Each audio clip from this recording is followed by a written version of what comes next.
Hey, how you doing, everybody? My name is Patrick Duff, and I'm a bit of a researcher, and I've been looking at a thing that's been going across Facebook. So you got 10,500 shares. It was posted 4 months ago. It's an article about a situation happened in Philadelphia called Move. What happened was about 30 years ago, in 1985, so 33 years ago, you had a bomb that was dropped on a house in Philadelphia. And when the bomb was dropped on the house, they actually let like two full blocks burn, like 60 plus homes burned, and they've still yet to. If you see this picture here, you still got boards up on a lot of these homes here that are still uninhabitable. Now that being said, there never was anybody arrested. There was never anybody held accountable for dropping a bomb and burning 2 city blocks, even though it was admitted by some local politicians that they gave the orders to drop the bomb. Now, there was a song years ago. It was, the roof is on fire. We don't need no water. Let the MNFers burn. Well, that was about Move. So when they dropped the bomb on this roof, these folks, it culminated in the death of over a dozen people, women and children. One woman tried to run out of the house, and she was shot as she was trying to run out of a burning home. So there's a lot to it, but you can read through this article if you want. It's on NPR. But one thing they missed, and what I wanted to go over with the public, is something that isn't really talked about much in any of the news about Move. And what it is I wanted to find out really, what culminated, what got the Move organization so angry, and in a sense of anger. One of the things that could anger a person is death, if somebody dies. So I looked up and I found a story about this baby named Life Africa. You see, we're talking about 1976, so like the Move confrontation, and if you look at this article, the Move really started in like 78, a lot of people think. See, like police standoff in 1978.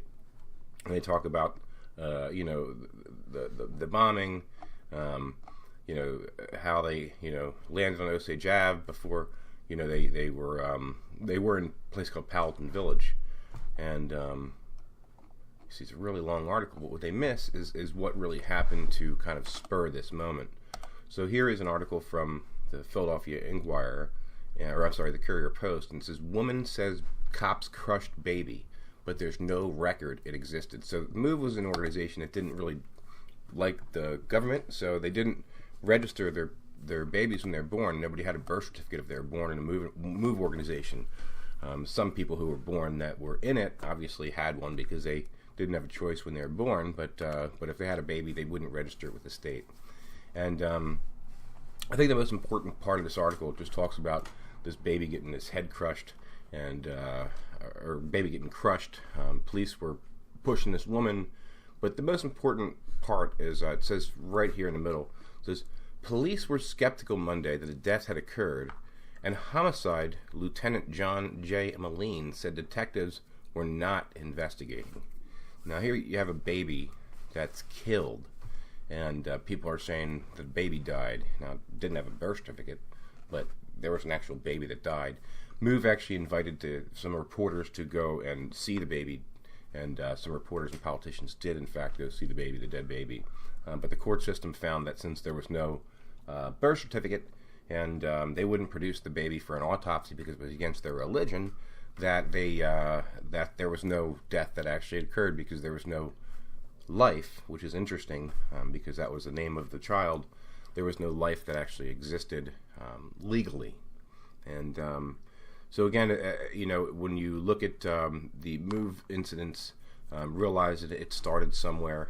This happened in Powelton Village. 2 years later in Powelton Village, there was a shootout. Police, fired hundreds of rounds into this home, arrested 9 people. 1 officer was killed. They call them the Move 9. They're still in jail. 9 people were arrested for and convicted for the murder of 1 police officer, even though there was no real evidence that showed that any of the 9 actually did it. But that being said, I just wanted to go over this with you, and I'll show you it wasn't just like one little article. There were several articles about Life Africa, and so it's not like they didn't know, you know. So you can see here 6 commune members held in clash with police, and it says, see here, describing the incident, Janet Africa said the police went wild. They went crazy. Sue Africa blamed the incident on the police harassment and hostility. Several neighbors who said they witnessed the incident, including a woman who said she has had her own disagreements with Move, said they too felt the police had overreacted. It was the worst thing I ever saw. It was really awful, said Barbara Gale, who lives across the street. Recalling the group of Move members gathered outside who had been noisy, she said, I think the police were provoked, but I think they were overreacting. I never seen such brutality. And in that brutality, a baby died, and nothing was done about it. And that is the truth, the whole truth, and nothing but the truth. And I think that's the problem, is that nobody really knows the history.